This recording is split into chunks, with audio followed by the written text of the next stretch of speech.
Good morning बच्चों। मैं doctor Lakshmi Tiwari, Hindi विभाग, मरवारी कॉलेज, रांची। बच्चों, मैंने हिंदी कोर बी पढ़ा रही थी। इसके पहले वाला क्लासेस में जयशंकर प्रसाद की कविता पढ़ाई थी और उसके बाद का पाठ है सूर्यकांत त्रिपाठी निराला का कविता है उत्साह और अट नहीं रही है। तो कविता शुरू करने से पहले हम लोग पहले थोड़ा कवि के बारे में बता दें। तो सूर्यकांत त्रिपाठी निराला। सूर्यकांत त्रिपाठी निराला का जन्म 1899 ईस्वी में बंगाल के महिषादल सियासत में हुआ था। उनके पिता पंडित राम सहाय त्रिपाठी महिषादल राज्य के कर्मचारी थे। 3 वर्ष की आयु में ही उनकी माता जी का देहांत हो गया था। बंगाल में रहते हुए ही उन्होंने संस्कृत, बांग्ला, संगीत और दर्शन शास्त्र का गहन अध्ययन किया। कुछ दिनों के बाद उनकी पत्नी मनोहरा देवी का भी स्वर्गवास हो गया। उसके बाद पिता, चाचा और चचेरे भाई भी एक एक करके उन्हें छोड़कर इस दुनिया से चल बसे। उनकी प्रिय पुत्री सरोज की भी मृत्यु हो गई और पुत्री सरोज की मृत्यु ने उनके हृदय के टुकड़े टुकड़े कर डाले। इस प्रकार निराला जीवन भर क्रूर परिस्थितियों से संघर्ष करते रहे। 15 अक्टूबर 1961 को निराला जी का स्वर्गवास हो गया। निराला जी छायावादी कवि हैं। निराला जी छायावादी काव्यधारा के प्रमुख स्तंभ माने जाते हैं। उनकी क्रांतिकारी विद्रोही स्वभाव, उसके साथ ही साथ वे प्रगतिशील भी थे। उनका व्यक्तित्व शोषक वर्ग के प्रति उनका आक्रोश पूर्ण रूप से ही उन्हें निराला बना दिया। उनके काव्य में उपेक्षित, वंचित और पीड़ित शोषितों के प्रति संवेदना का स्वर उभरा है। इस कारण उनकी गणना छायावादी के साथ ही साथ प्रगतिवादी कवियों में भी की जाती है। उनका साहित्य में दलित समाज के प्रति भी गहरी सहानुभूति का भाव है। उन्होंने श्रृंगार, प्रेम, प्रकृति, सौंदर्य और राष्ट्र प्रेम आदि विषयों पर भी काव्य रचना की है। तो उनका कविता है उत्साह। उत्साह शीर्षक कविता में कवि एक उत्साह का गीत गाए हैं, जो कि एक आह्वान गीत जान पड़ता है। यानी उत्साह शीर्षक कविता एक आह्वान गीत है जो कि बादल को संबोधित करती है। बादल निराला का प्रिय विषय है। इसमें बादल एक तरफ पीड़ित प्यासे जन की आकांक्षा पूरा करने वाला है, तो दूसरी तरफ वही बादल नई कल्पना और नए अंकुर के लिए विध्वंस, विप्लव और क्रांति चेतना को संभव करने वाला भी है। इसके बाद उनकी दूसरी कविता है जिसका शीर्षक है अट नहीं रही है। इसमें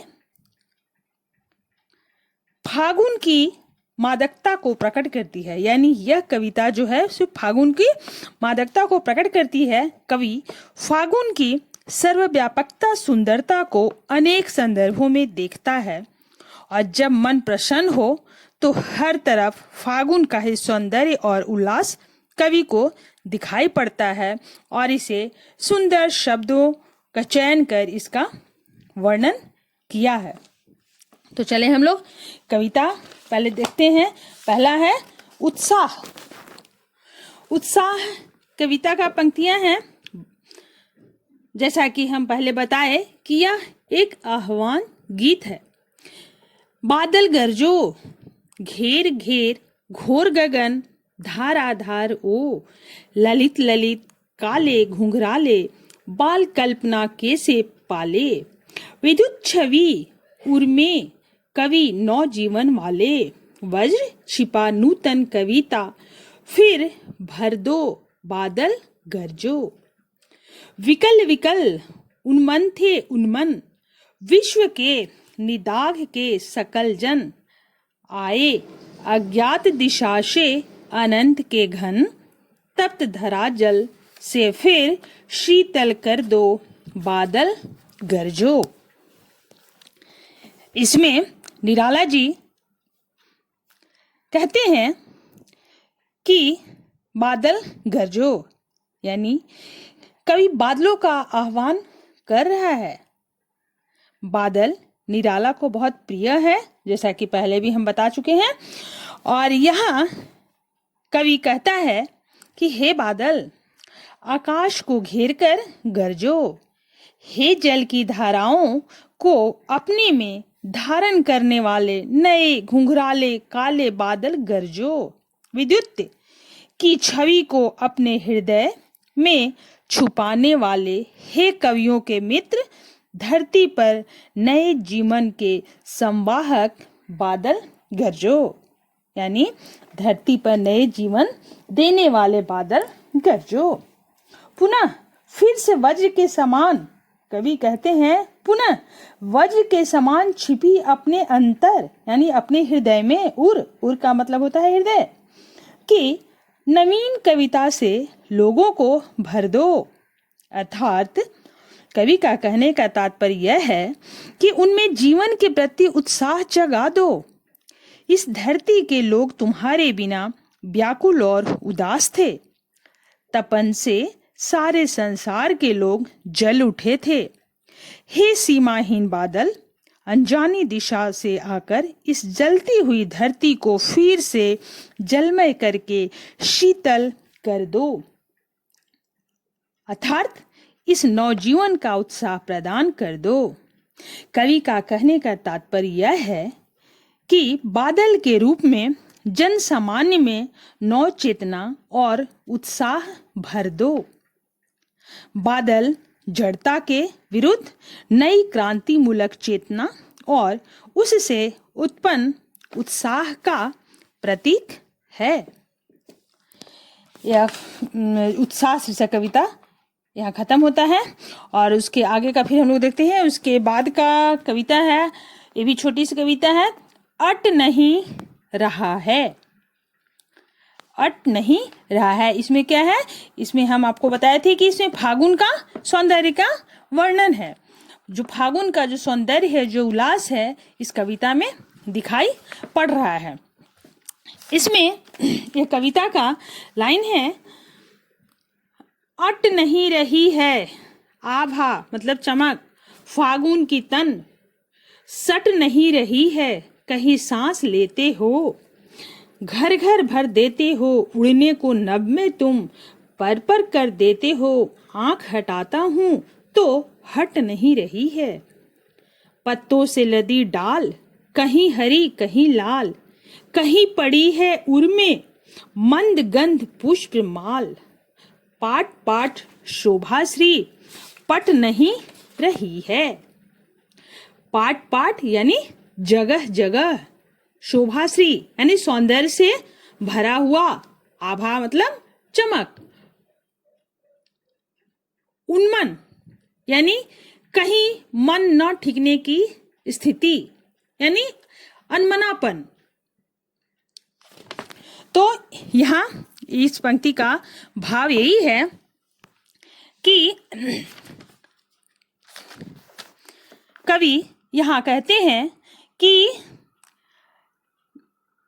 धरती के वातावरण में सब ओर फैली फागुन के मौसम की सुंदरता और मादकता दिखाई पड़ रही है।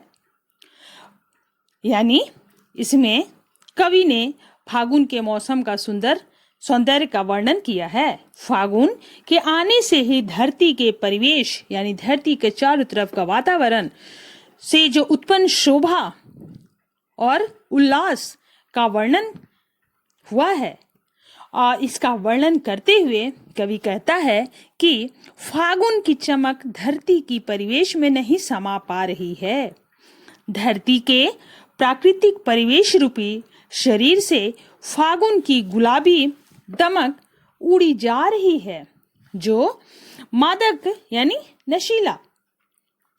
फागुन, तुम कहीं तो सांस लेते हो, कहीं लोगों के मन में सुखद कल्पनाओं के पंख लगाकर उन्हें अपने कुस्मित कल्पना लोक में उड़ने पर मजबूर कर देते हो। जहां कहीं देखता हूं, सर्वत्र तुम्हारी ही शोभा दिखाई पड़ रही है। वह नजरों से ओझल ही नहीं होती, हटती ही नहीं, डालें पत्तों से लदी हुई है।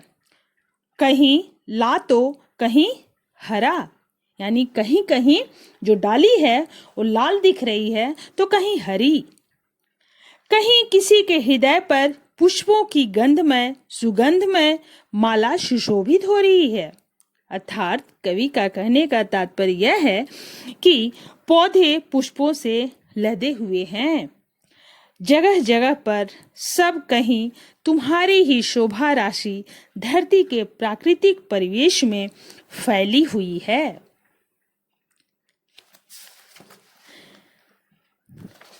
ये समाप्त होता है ये कविता, और इसके बाद फिर हम लोग अगले क्लासेस में देखेंगे। धन्यवाद।